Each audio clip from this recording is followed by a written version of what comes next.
Dan kita lihat dia masih berpotensi untuk melanjutkan kenaikan ya teman-teman sampai di 9.500.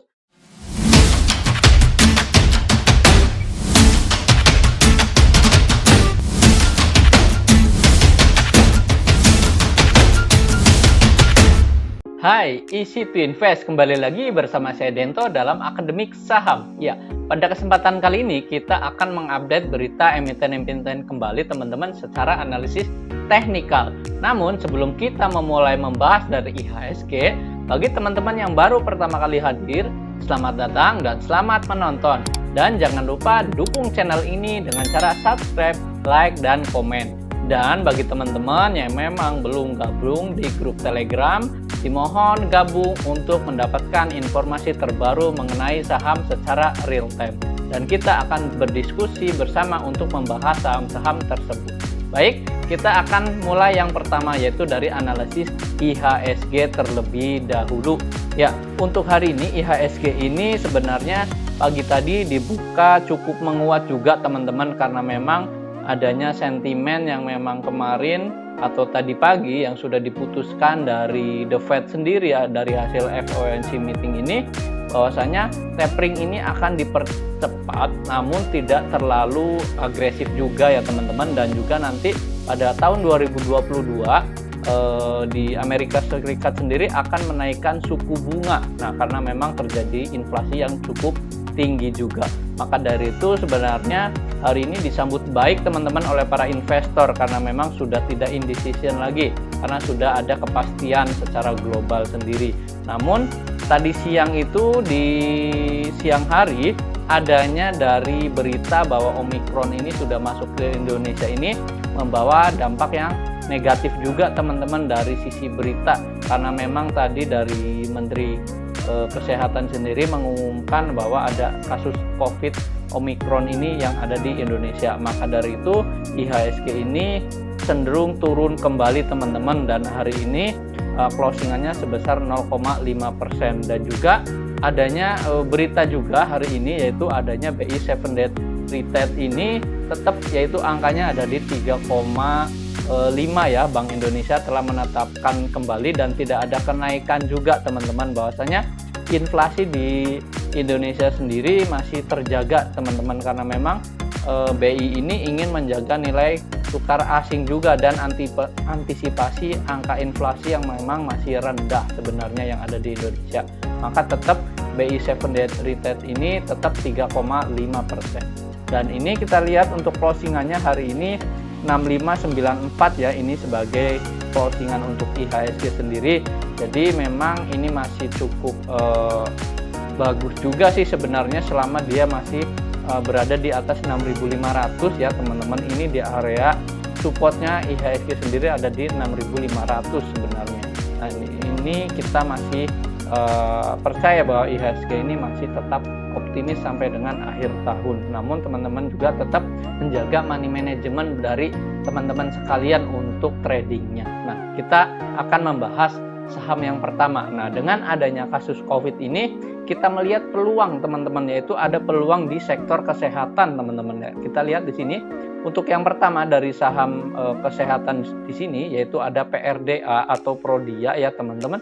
Nah, kita lihat secara teknikal bagaimana untuk PRDA atau Prodia sendiri ini masih bergerak dalam uptrend channelnya teman-teman, dan ini masih ada kesempatan untuk melakukan aksi beli juga karena memang dia dekat dengan area support ini untuk PRDA, dan ini masih bisa dikoleksi teman-teman untuk saham PRDA. Dan strateginya adalah untuk swing trading juga teman-teman, karena memang jika nantinya ada kasus COVID Omicron ini yang ada di Indonesia bertambah lagi ataupun mungkin ya masih menyebar juga ya yang ada di Indonesia, nah ini akan menjadi sentimen yang positif sebenarnya untuk sektor kesehatan sendiri.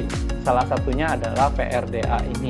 Nah ini kita lihat untuk resisten dan supportnya ada di mana. Untuk supportnya untuk PRDA sendiri ada di angka 9.000 ya teman-teman. Ini sebagai area support untuk saham PRDA sendiri. Dan ini strateginya untuk swing trading ini bisa berpotensi mencapai kenaikan di 11.925. Ini sebagai targetnya. Nah, target ini tidak semata-mata dicapai dalam 1-2 hari teman-teman. Jadi menggunakan strateginya swing trading ya teman-teman. Nah, jadi boleh saja untuk mengkoleksi dari saham PRDA sendiri. Nah, kemudian kita lanjut ke saham kesehatan juga, yaitu ada namanya DGNS. Ya, DGNS hari ini dia naik juga sebesar 2,6% teman-teman, dan angka closingannya ada di 780. Nah, hari ini sebenarnya sudah naik cukup tinggi juga ya teman-teman, namun ini tadi pas penutupan dia dibawa turun kembali. Nah, sebenarnya dia ingin menyentuh dari resisten dan dia gagal breakout di 820. Nah, 820 ini adalah sebagai resistennya atau resisten terdekat untuk DGNS sendiri. Maka teman-teman boleh mengkoleksi atau mentradingkan saja juga boleh untuk saham DGNS ini.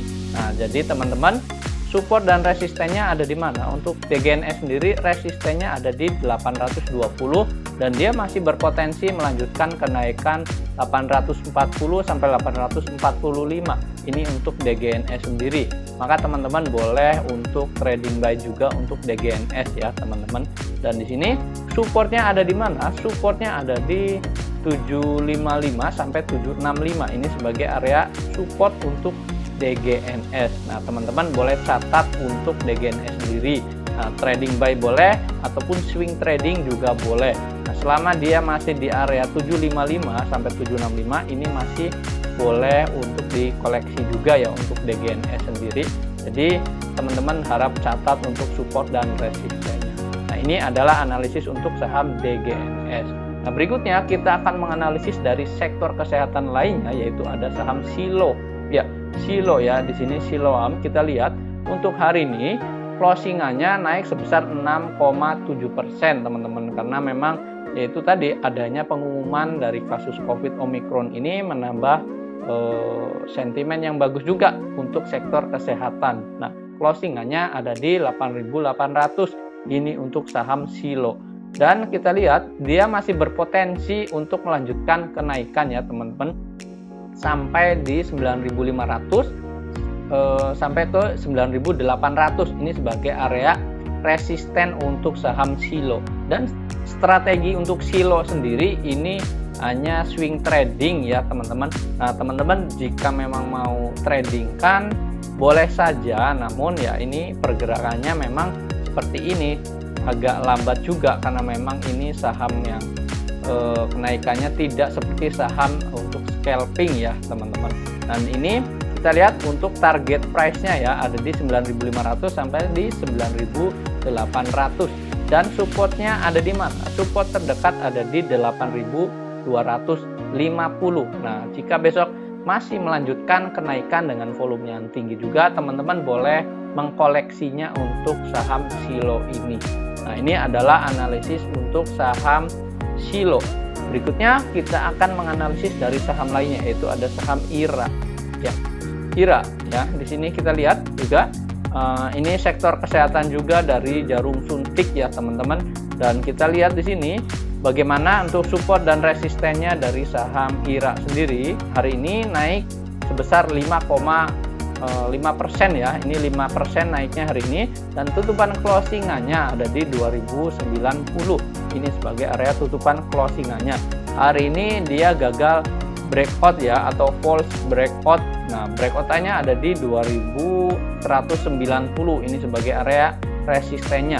Nah, jika besok ini bisa melanjutkan kenaikan, maka dia akan menguji resisten di 2190, dan jika dia breakout dari 2240 di sini, maka dia bisa melanjutkan kenaikannya untuk saham IRA sendiri ya teman-teman. Nah, boleh ini strateginya swing trading ataupun untuk trading juga boleh ya, atau trading buy, dan dia berpotensi bisa melanjutkan kenaikan di angka 2620 ya. Ini sebagai area targetnya teman-teman ya. Nah, jika memang target ini dicapai ya, ini masih bagus juga ya untuk IRA sendiri. Dan jika memang dia ada koreksi, teman-teman juga harus antisipasi kerugian juga. Jangan sampai nanti sahamnya turun, teman-teman malah masih untuk mengholdnya. Dan ini saham IRA boleh swing trading ataupun trading buy juga ya teman-teman. Nah, ini adalah analisis untuk saham IRA. Nah, berikutnya kita akan menganalisis saham lainnya, yaitu ada saham BEFIN. Ya, BEFIN hari ini naik juga sebesar 7,7% dan closingannya ada di angka 11.25. Ya, ini untuk saham BEFIN, closingannya di 11.25 ini sebagai closingannya. Dan untuk resisten dan supportnya ada di mana? Untuk supportnya sendiri terdekat ada di 10.90, ini sebagai area support terdekat untuk BEFIN sendiri. Dan untuk resistennya ada di mana? Resisten dari saham BEFIN sendiri mencapai potensialnya ada di 1150 sampai 1170. Ini untuk potensial dari saham BEFIN sendiri. Jadi teman-teman boleh catat untuk resistennya untuk saham BEFIN sendiri. Nah, jika dia bisa breakout dari 1170, dia bisa berpotensi juga melanjutkan kenaikannya untuk BEFIN sendiri. Jadi teman-teman silakan catat untuk saham BEFIN. Jika memang besok ada volume yang cukup tinggi juga, teman-teman boleh melakukan swing trading juga untuk saham BEFIN. Nah, ini adalah analisis untuk saham BEFIN. Berikutnya kita akan menganalisis saham lainnya, yaitu ada saham CPRO. Ya, CPRO ini masih cukup menarik juga teman-teman, dan ini masih dekat dengan area support ya untuk CPRO sendiri. Memang hari ini minus sebesar 1,8% teman-teman, dan tutupan closingannya ada di angka 108 ya. Ini sebagai area tutupan closingannya. Supportnya sendiri yaitu terdekat ada di 103 sampai 105 ya. Ini sebagai area supportnya untuk saham CPRO sendiri. Dan target atau potensial resistennya bisa mencapai di 1128 sampai di 134 ya. Ini untuk potensialnya di area sini. Jadi teman-teman boleh catat untuk saham CPRO ini. Namun teman-teman tetap waspada, batasi kerugian, karena CPRO ini mempunyai volatilitas yang cukup tinggi juga. Dia hanya untuk trading buy saja ya teman-teman, jangan koleksi sampai dengan bulanan ataupun tahunan untuk CPRO sendiri, karena kita tidak tahu bergeraknya sampai mana untuk CPRO ya. Jadi lakukan trading buy saja untuk CPRO, dan potensialnya masih di area 134.